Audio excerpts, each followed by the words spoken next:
ನಾಳೆ ಆಗಸ್ಟ್ 26 ಮಂಗಳವಾರ ಅತ್ಯಂತ ಶ್ರೇಷ್ಠವಾದ ಗೌರಿ ಹಬ್ಬವನ್ನು ಆಚರಿಸಲಾಗುತ್ತದೆ. ಮಂಗಳವಾರ ಗೌರಿ ಹಬ್ಬ ಬರುವುದು ಬಹಳ ವಿಶೇಷ. ಇಂತಹ ಶ್ರೇಷ್ಠವಾದ ದಿನ ತಾಯಿ ಗೌರಿಯನ್ನು ಆರಾಧಿಸಿ ಪೂಜಿಸುವುದರಿಂದ ದುಪ್ಪಟ್ಟು ಫಲ ಲಭಿಸುವುದಲ್ಲದೆ ಸಂಪತ್ತು ವೃದ್ಧಿಯಾಗಿ ನಿಮ್ಮ ಪತಿಗೆ ದೀರ್ಘಾಯುಷ್ಯ ಪ್ರಾಪ್ತಿಯಾಗಿ ಆದಾಯ ಹೆಚ್ಚುತ್ತದೆ. ಮನೆಯಲ್ಲಿ ಸುಖ ಸಮೃದ್ಧಿ ನೆಲೆಸುತ್ತದೆ. ಗೌರಿ ಹಬ್ಬವು ಪಾರ್ವತಿ ದೇವಿಯ ಆರಾಧನೆಗೆ ಮೀಸಲಿಡಲಾಗಿರುವ ಸಮರ್ಪಿತವಾದ ಹಿಂದೂ ಹಬ್ಬವಾಗಿದೆ. ಈ ಹಬ್ಬವನ್ನು ಗಣೇಶ ಚತುರ್ಥಿಯ ಒಂದು ದಿನ ಮೊದಲು ಆಚರಿಸಲಾಗುತ್ತದೆ. ಪಾರ್ವತಿಯ ಅವತಾರವಾದ ಗೌರಿ ಶಕ್ತಿ ರೂಪಿಣಿಯ ಸೌಮ್ಯ ಸ್ವರೂಪ. ಈಕೆಯನ್ನು ಸ್ವರ್ಣ ಗೌರಿಯಾಗಿ ಈ ದಿನ ಪೂಜಿಸಲಾಗುವುದು. ಗಣೇಶ ಹಬ್ಬಕ್ಕೂ ಮುನ್ನ ಗೌರಿ ಭೂಲೋಕದ ತನ್ನ ತವರು ಮನೆಗೆ ಬರುತ್ತಾಳೆ ಎಂಬ ಪ್ರತೀತಿ ಇದೆ. ಗೌರಿ ಬಂದ ಬಳಿಕ ಆಕೆಯ ಮಗ ಗಣೇಶ ಮರುದಿನವಾದ ಚತುರ್ಥಿಯ ದಿನದಂದು ಬರುತ್ತಾನೆ.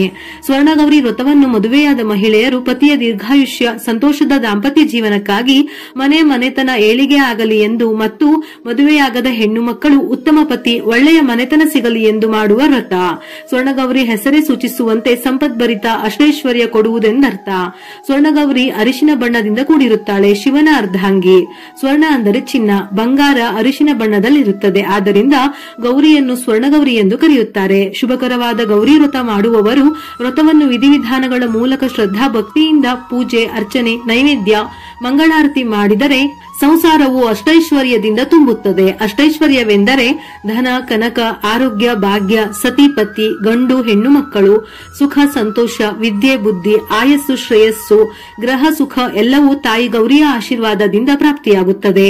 ಗೌರಿ ತದಿಗೆ ಎಂದು ಬೆಳಿಗ್ಗೆ ಸ್ನಾನ ಮಾಡಿ ಶುಭ್ರವಾದ ಬಟ್ಟೆಯನ್ನು ಧರಿಸಿ ರಂಗೋಲಿ ಹಾಕಿ ಪೂಜೆಗೆ ಅಣಿಯಾಗಿ ಅರಿಶಿನದಿಂದ ಮಾಡಿದ ಅಥವಾ ಮಾರುಕಟ್ಟೆಯಿಂದ ತಂದ ಗೌರಿ ವಿಗ್ರಹವನ್ನು ದೇವರ ಮನೆಯಲ್ಲಿಟ್ಟು ಪ್ರತಿಷ್ಠಾಪಿಸಿ ನಂತರ ಗೆಜ್ಜೆ ವಸ್ತ್ರಾದಿಗಳಿಂದ ಗೌರಿಯನ್ನು ಅಲಂಕರಿಸಿ ಮಂಟಪ ಅಲಂಕಾರಗಳು ಅವರವರ ಅನುಕೂಲಕ್ಕೆ ಬಿಟ್ಟಿದ್ದು. ಯಾವ ಅಲಂಕಾರವಿಲ್ಲದಿದ್ದರೂ ಭಕ್ತಿಯಿಂದ ಪೂಜಿಸಿದರೂ ಸಾಕು. ತಾಮ್ರ ಅಥವಾ ಬೆಳ್ಳಿ ಕಲಶಕ್ಕೆ ನೀರು ತುಂಬಿ ಅದಕ್ಕೆ ಅರಿಶಿನ, ಕುಂಕುಮ, ಅಕ್ಷತೆ ಮತ್ತು ನಾಣ್ಯಗಳನ್ನು ಹಾಕಿ ನಂತರ ಕಲಶದ ಮೇಲ್ಭಾಗದಲ್ಲಿ ವೀಳ್ಯದೆಲೆ ಇಟ್ಟು ಅದರ ಮೇಲೆ ಅರಿಶಿನ ಕುಂಕುಮ ಬಳಿದ ತೆಂಗಿನಕಾಯಿಯನ್ನು ಇಡಿ. ನಂತರ ಬರೆದ ರಂಗೋಲಿಯ ಮೇಲೆ ತಟ್ಟೆಯೊಂದನ್ನು ಇಟ್ಟು ಅದರ ಮೇಲೆ ಅಕ್ಕಿಯನ್ನು ಸುರಿದು ಅದರ ಮೇಲೆ ಕಲಶವನ್ನಿಡಿ. ಗೌರಿಗೆ ಷೋಡಶೋಪಚಾರ, ಅಭಿಷೇಕ, ಸ್ನಾನ, ಗಂಧ, ಕುಂಕುಮ, ವಸ್ತ್ರ ಹೀಗೆ 16 ಬಗೆಯ ಉಪಚಾರಗಳನ್ನು ಮಂಟಪದಲ್ಲಿರುವ ಗೌರಿಗೆ ಮಾಡಲಾಗುತ್ತದೆ. ಇದೇ ಷೋಡಶೋಪಚಾರ ಪೂಜೆ. ಕೊನೆಗೆ ಸಿಹಿ ಖಾದ್ಯದ ನೈವೇದ್ಯದೊಂದಿಗೆ ಗೌರಿಯನ್ನು ಸಂತೃಪ್ತಿಗೊಳಿಸಲಾಗುತ್ತದೆ. ಪೂಜೆಗೂ ಮುನ್ನ ಗೌರಿಗಾಗಿ ನಿರ್ಮಿಸುವ ಮಂಟಪವು ಪ್ರಾಮುಖ್ಯತೆಯನ್ನು ಪಡೆದಿದ್ದು ಕೆಲವರು ವರ್ಷದ ಅತ್ಯಂತ ಅದ್ದೂರಿ ಹಬ್ಬವನ್ನಾಗಿ ಸ್ವರ್ಣಗೌರಿ ವ್ರತವನ್ನು ಆಚರಿಸುತ್ತಾರೆ. ಕೆಲವರು ಈ ದಿನ ಉಪವಾಸವಿದ್ದು ವ್ರತಾಚರಣೆ ಮಾಡುತ್ತಾರೆ. ಗೌರಿ ಪೂಜೆಗೂ ಮುನ್ನ ವಿಘ್ನನಾಶಕ ಗಣೇಶನ ಪೂಜೆ, ನಂತರ ಗೌರಿ ಅಷ್ಟೋತ್ತರ ಅಥವಾ ಗೌರಿಯನ್ನು ಸ್ತುತಿಸುವ ಯಾವುದೇ ಶ್ಲೋಕ ಭಜನೆಯೊಂದಿಗೆ ಭಕ್ತಿಯಿಂದ ವ್ರತ ಆಚರಿಸಬೇಕು. ಈ ಸಂದರ್ಭದಲ್ಲಿ 16 ಸುತ್ತಿನ ಪವಿತ್ರವಾದ ದಾರವನ್ನು ಪೂಜಿಸಿ ದೇವಿ ಗೌರಿಯ ಆಶೀರ್ವಾದ ಎಂಬಂತೆ ಅದನ್ನು ಕೈಗೆ ಕಟ್ಟಿಕೊಳ್ಳಲಾಗುತ್ತದೆ. ಇದಕ್ಕೆ ಗೌರಿ ದಾರ ಎಂಬ ಹೆಸರು. ಈ ದಿನ ಒಬ್ಬಟ್ಟು, ಪಾಯಸ, ಕೋಸುಂಬರಿ ಸೇರಿದಂತೆ ಬಗೆ ಬಗೆಯ ಖಾದ್ಯಗಳನ್ನು ಮಾಡಿ ನೈವೇದ್ಯ ಮಾಡಲಾಗುತ್ತದೆ. ನಾಳೆಯ ದಿನ ಮನೆಯ ಬಾಗಿಲಿಗೆ ಅರಿಶಿನದ ಲೇಪನದಿಂದ ಸ್ವಸ್ತಿಕ್ ಬರೆದು ಹೊಸ್ತಿಲಿಗೆ ಅರಿಶಿನ ಹಚ್ಚಿ ರಂಗೋಲಿ ಹಾಕಿ ಅರಿಶಿನ, ಕುಂಕುಮ, ಹೂವು ಇಟ್ಟು ಹೊಸ್ತಿಲಿಗೆ 2 ದೀಪ ಬೆಳಗಿ ಪೂಜೆಯನ್ನು ಮಾಡಿದರೆ ಲಕ್ಷ್ಮೀ ನಾರಾಯಣರ ಅನುಗ್ರಹ ಲಭಿಸುತ್ತದೆ. ನಾಳೆ ಸ್ವರ್ಣಗೌರಿ ಅಷ್ಟೋತ್ತರವನ್ನು ಓದುತ್ತಾ ಕುಂಕುಮದಿಂದ ವೀಳ್ಯದೆಲೆಯ ಮೇಲೆ ಕುಂಕುಮಾರ್ಚನೆ ಮಾಡಿ ಪೂಜೆಯ ಬಳಿಕ ಮನೆಯಲ್ಲಿರುವ ಪ್ರತಿಯೊಬ್ಬರೂ ಆ ಕುಂಕುಮವನ್ನು ಹಚ್ಚಿಕೊಳ್ಳಬೇಕು. ನಂತರ ಪ್ರತಿದಿನ ಆ ಕುಂಕುಮ ಹಚ್ಚಿಕೊಳ್ಳುವುದರಿಂದ ಕೆಲಸದಲ್ಲಿ ಯಶಸ್ಸು ಹಾಗೂ ಸಂಪತ್ತು ವೃದ್ಧಿಯಾಗುತ್ತದೆ. ನಾಳೆ ದೇವರ ಮನೆಯಲ್ಲಿ 2 ನಿಂಬೆಹಣ್ಣನ್ನು ಇಟ್ಟು ಅರಿಶಿನ, ಕುಂಕುಮ ಹಚ್ಚಿ ಪೂಜೆ ಮಾಡಿ ಮನೆಗೆ ಒಳ್ಳೆಯದಾಗಲಿ, ಸಂಪತ್ತು ವೃದ್ಧಿಯಾಗಲಿ, ಸಂತಾನ, ಆರೋಗ್ಯ, ಪತಿಯ ಆದಾಯ, ದಾಂಪತ್ಯ ಜೀವನ, ಕಣ್ಣು ದೃಷ್ಟಿ ಬಿದ್ದಿದ್ದರೆ ಎಲ್ಲವೂ ನಿವಾರಣೆಯಾಗಲಿ ಎಂದು ತಾಯಿ ಗೌರಿಯಲ್ಲಿ ಪ್ರಾರ್ಥಿಸಿ ಆ ನಿಂಬೆಹಣ್ಣನ್ನು ಕೆಂಪು ಬಟ್ಟೆಯಲ್ಲಿ ಗಂಟು ಕಟ್ಟಿ ಮನೆಯ ಬಾಗಿಲಿಗೆ ಕಟ್ಟಿ ನಮಸ್ಕರಿಸಬೇಕು. ನಂತರ ಗಣೇಶ ಹಬ್ಬ ಮುಗಿದ ನಂತರ ಕೆಂಪು ಬಟ್ಟೆಯಲ್ಲಿರುವ ನಿಂಬೆಹಣ್ಣನ್ನು ಯಾರು ತುಳಿಯದ ಜಾಗಕ್ಕೆ, ತೆಂಗಿನ ಮರದ ಬಳಿ ಅಥವಾ ಹರಿಯುವ ನೀರಿಗೆ ಬಿಡಬೇಕು. ನಾಳೆ ತಾಯಿ ಗೌರಿಗೆ ಶುದ್ಧ ಹಸುವಿನ ತುಪ್ಪದಿಂದ 5 ಬತ್ತಿಗಳನ್ನು ಸೇರಿಸಿ ದೀಪ ಬೆಳಗಿ ದೀಪಕ್ಕೆ 2 ಲವಂಗ, 1 ಏಲಕ್ಕಿ ಸೇರಿಸಿ ದೀಪ ಹಚ್ಚಿ ಆರ್ಥಿಕ ಸಮಸ್ಯೆಗಳೆಲ್ಲ ನಿವಾರಣೆಯಾಗುತ್ತದೆ. ಸುಮಂಗಲಿಯರು ಮುತ್ತೈದೆತನವನ್ನು ಬೇಡುತ್ತಾ ಕನಿಷ್ಠ 5 ಮುತ್ತೈದೆಯರಿಗೆ ಆದರೂ ಬಾಗಿನ ನೀಡಬೇಕು ಎಂಬ ಪದ್ಧತಿ ಪುರಾಣಗಳಲ್ಲಿದೆ.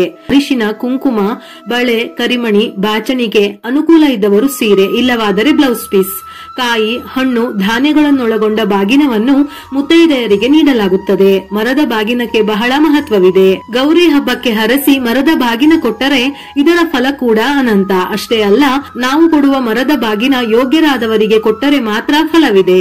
ಬಡ ಬ್ರಾಹ್ಮಣನ ಹೆಂಡತಿ, ನಿಷ್ಠೆಯಲ್ಲಿ ಇರುವವಳು, ಮುಟ್ಟು ಮೈಲಿಗೆ ಆಚರಿಸುವವರು, ದಾನ ಧರ್ಮದ ಮಹತ್ವವನ್ನು ಅರಿತಿರುವವರು, ದೇವತಾ ಪೂಜೆ ಪುನಸ್ಕಾರ ಮಾಡುವವರಿಗೆ ಕೊಟ್ಟಾಗ ಅವರು ಮಾಡುವ ಆಶೀರ್ವಾದದಿಂದ ನಿಮ್ಮೆಲ್ಲ ಕಷ್ಟ ಪರಿಹಾರವಾಗಿ ಮನೆಯ ಅಭಿವೃದ್ಧಿಯಾಗುತ್ತದೆ.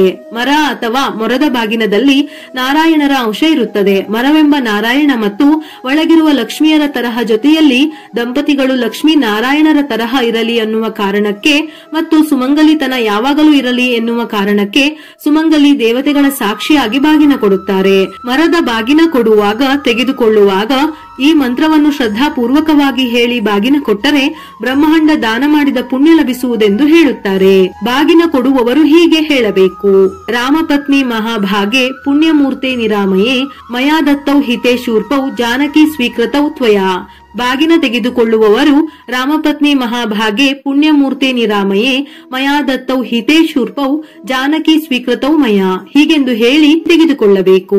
ದಾನ ಕೊಡುವಾಗ ಮತ್ತು ತೆಗೆದುಕೊಳ್ಳುವಾಗ ಕೊಡುವವರು ಮತ್ತು ತೆಗೆದುಕೊಳ್ಳುವವರು ಯಾವ ದಿಕ್ಕಿನಲ್ಲಿ ಕುಳಿತಿರುತ್ತಾರೆ ಎಂಬುದು ಮುಖ್ಯ. ಅವರ ಆಯುಷ್ಯದ ಮೇಲೆ ಪರಿಣಾಮ ಉಂಟು ಮಾಡುತ್ತದೆ. ದಾನ ಕೊಡುವವರು ಪೂರ್ವಾಭಿಮುಖವಾಗಿಯೂ ತೆಗೆದುಕೊಳ್ಳುವವರು ಉತ್ತರಾಭಿಮುಖವಾಗಿಯೂ ಇರಬೇಕು. ಇದರಿಂದ ಕೊಡುವವರಿಗೆ ದೀರ್ಘಾಯಸ್ಸು ಮತ್ತು ತೆಗೆದುಕೊಳ್ಳುವವರಿಗೆ ಪೂರ್ಣ ಲಭ್ಯವಾಗುತ್ತದೆ. ಕೆಲವು ಕಡೆ ಬಾಗಿನವನ್ನು ತಾಯಿಯ ಮನೆಯಿಂದ ಮದುವೆಯಾದ ಹೆಣ್ಣು ಮಕ್ಕಳಿಗೆ ಕೊಡುತ್ತಾರೆ. ಇನ್ನು ಕೆಲವು ಕಡೆ ಮದುವೆಯಾದ ಹೆಣ್ಣು ಮಕ್ಕಳು ಸಾಮಾನ್ಯವಾಗಿ ಗೌರಿ ಹಬ್ಬದಂದು ಬಾಗಿನ ಇಟ್ಟು ನಂತರ ತಮ್ಮ ತಾಯಿಗೆ ಕೊಡುವ ಪದ್ಧತಿಯೂ ಇದೆ. ಇದರ ಜೊತೆಯಲ್ಲಿ ಮನೆಯ ಹೆಣ್ಣು ಮಕ್ಕಳಿಗೆ ಹಾಗೂ ಇತರೆ ಮಹಿಳೆಯರಿಗೆ ಬಾಗಿನ ನೀಡುವ ಸಂಪ್ರದಾಯ ಇದೆ. ಈ ಹಬ್ಬದ ಪ್ರಮುಖ ವಿಶೇಷವೇ ಈ ಗೌರಿ ಬಾಗಿನ. ಪೂಜೆ ಬಳಿಕ ಸ್ಥಾಪಿತ ಗೌರಿಯನ್ನು 1, 3, 5 ದಿನಗಳ ಬಳಿಕ ಕದಲಿಸಬೇಕು ಎನ್ನುವ ಪದ್ಧತಿಯೂ ಇದೆ. ಮಂಗಳಕರ ವಸ್ತುಗಳನ್ನು ಕೊಡುವುದರಿಂದ ಆರ್ಥಿಕವಾಗಿ ಉತ್ತಮ ಆರೋಗ್ಯ, ಸುಖ, ಶಾಂತಿ, ಸಮೃದ್ಧಿ, ಸಕಲ ಸೌಲಭ್ಯಗಳನ್ನು ಪಡೆದು ಸದಾ ಕಾಲ ಮುತ್ತೈದೆಯಾಗಿ ಬಾಳು ಎನ್ನುವುದು ಈ ಬಾಗಿನ ಕೊಡುವುದರ ಉದ್ದೇಶವಾಗಿದೆ. ಸ್ಕಂದ ಪುರಾಣದ ಪ್ರಕಾರ ಸ್ವರ್ಣಗೌರಿ ವ್ರತವನ್ನು ಮಾಡುವ ಸ್ತ್ರೀಯರಿಗೆ ಸಮಸ್ತ ಇಷ್ಟಾರ್ಥಗಳು ಸಿದ್ಧಿಯಾಗುತ್ತದೆ. ಪುತ್ರ ಪೌತ್ರಾಭಿವೃದ್ಧಿಯು ಪ್ರಾಪ್ತಿಯಾಗಿ ಮೋಕ್ಷವು ಪ್ರಾಪ್ತಿಯಾಗುತ್ತದೆ. ವಿಡಿಯೋ ಇಷ್ಟ ಆಗಿದ್ದಲ್ಲಿ ಮರೆಯದೆ ಲೈಕ್ ಕೊಟ್ಟು ನಿಮ್ಮವರಿಗೆ ಶೇರ್ ಮಾಡಿ. ಇದೇ ರೀತಿಯ ಮನಮುಟ್ಟುವ ಉಪಯುಕ್ತ ಮಾಹಿತಿಗಳಿಗಾಗಿ ಮತ್ತೆ ಭೇಟಿಯಾಗೋಣ.